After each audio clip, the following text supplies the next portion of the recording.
part we are going to compare management with science, arts and even profession. देख लेते हैं management किसको match करता है. मैनेजमेंट एक साइंस है, आर्ट्स है या फिर प्रोफेशन है. सबसे पहले let's come to management as science.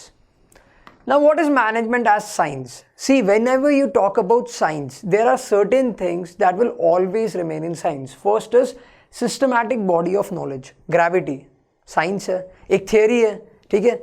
फिर हमारा E is equal to mc square. I don't know what it is, but it's a theory, है ना, हम follow करते हैं उसको, ठीक है. Newton's law of motions, those are what? Theories. So जब हम भी science की बात करेंगे तो there is a systematic body of knowledge. When you talk of management, तो मैनेजमेंट में भी certain systematic body of knowledge होते हैं. अब आप बोलोगे सर कहाँ होते हैं ना. You go to different colleges, you can learn about management, MBA, ठीक है. अलग अलग होते हैं हमारे पास में ऐसे अलग अलग कोर्सेज, ऐसी ऐसी बुक्स हैं जिसको पढ़ के हम मैनेजमेंट के बारे में सीख सकते हैं. मैंने ये नहीं बोला कि हम मैनेजमेंट सीख सकते हैं, मैंने ये बोला कि हम मैनेजमेंट के बारे में सीख सकते हैं. जैसे अगर हम हेनरी फ्योल के 14 प्रिंसिपल्स पढ़ते हैं जो हम नेक्स्ट चैप्टर में पढ़ेंगे, तो what is that? That's a systematic body of knowledge. तो एक फीचर ऐसा है मैनेजमेंट का जो साइंस से मैच करता है. But what about the remaining to? अब आपने यहाँ पे देख ही लिए दोनों क्रॉस, तो समझा भी देता हूँ. Principle are based on experimentation. Okay, science के जो प्रिंसिपल्स होते हैं वो कंटिन्यूअस एक्सपेरिमेंट के बाद में फॉर्म होते हैं. But is that the case in management? No, that's not the case in management. I'll tell you why. Let's say you mix hydrogen and oxygen, तो हमेशा H2O ही बनेगा, ठीक है, हमेशा पानी ही बनेगा if you mix in the certain proportions. But क्या management के प्रिंसिपल्स हर सिचुएशन में सेम टाइप का आउटपुट देंगे? नहीं देंगे. क्यों? क्योंकि management is dealing with people और लोग अलग होते हैं. I am a different person, Vimala ma'am is a different person, Shiv sir is a different person. So management may not be based on experiments. So that's a cross. यानी ये feature science का management के साथ में मैच नहीं होता. And science has universal validity. That means gravity हर जगह पे है, ठीक है. ग्रेविटी की जो थ्योरी है वो यूनिवर्सली एक्सेप्टेड है. बट क्या मैनेजमेंट यूनिवर्सल है? नहीं हो सकता. अभी मैंने आपको क्या बताया, दुनिया भर में सिचुएशंस अलग अलग होती है.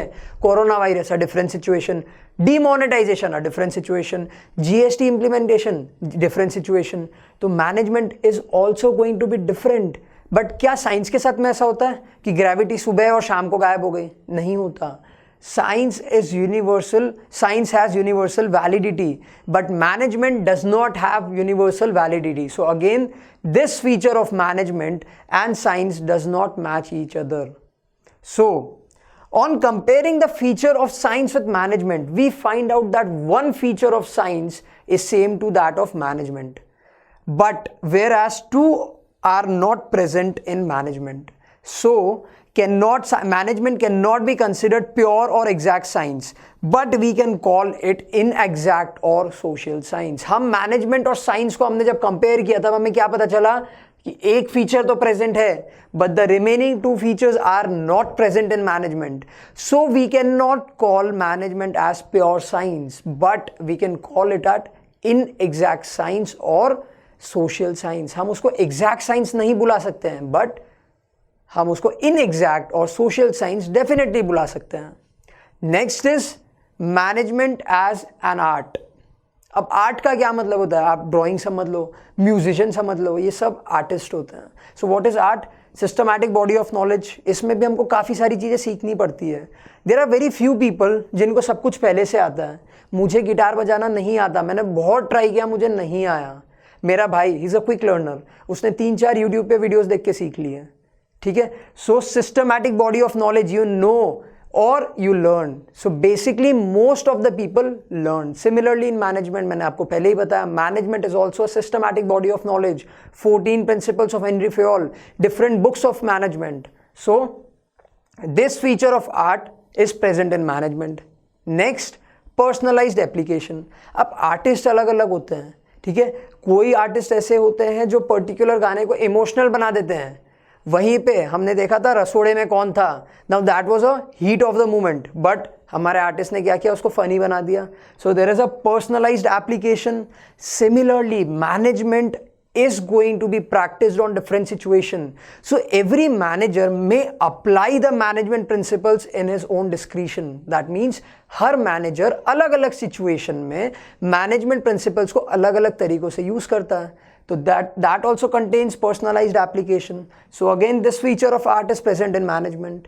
And third, based on practice and creativity. Same as management. Henry Fayol को क्या बस ऐसे ही आ गए थे क्या? नहीं आते. बहुत प्रैक्टिस करने के बाद में एक पर्सन प्रिंसिपल्स निकाल सकता है of management. Similarly every manager is not born a manager. वो कब मैनेजर बनते हैं? After continuous practice and creativity. Similarly in arts, कोई बंदा ऐसे अचानक से आर्टिस्ट पैदा नहीं होता. ठीक है, वो प्रैक्टिस करते हैं, वो कंटिन्यूअस प्रैक्टिस करते हैं, रिगरस प्रैक्टिस करते हैं, उसके बाद में वो एक आर्टिस्ट बनते हैं. So again, this principle of art is again present in management. So tick, tick and tick. On comparing the features of art with management, we find that all of the features of art are present in management. सारे features tick, tick and tick. So we can call management as art of getting things by others. So management एक art है, but कितना beautifully quote किया हुआ है कि management is an art of getting things done by others. Now let us compare management as both art and science. कि management actually में art है या science है? हमने inexact science भी बोल दिया, social science भी बता दिया, art of getting things done by others भी बोल दिया. तो management है कि art है कि science है? सोचना पड़ेगा, सोच लेते हैं. Management is both science as well as art.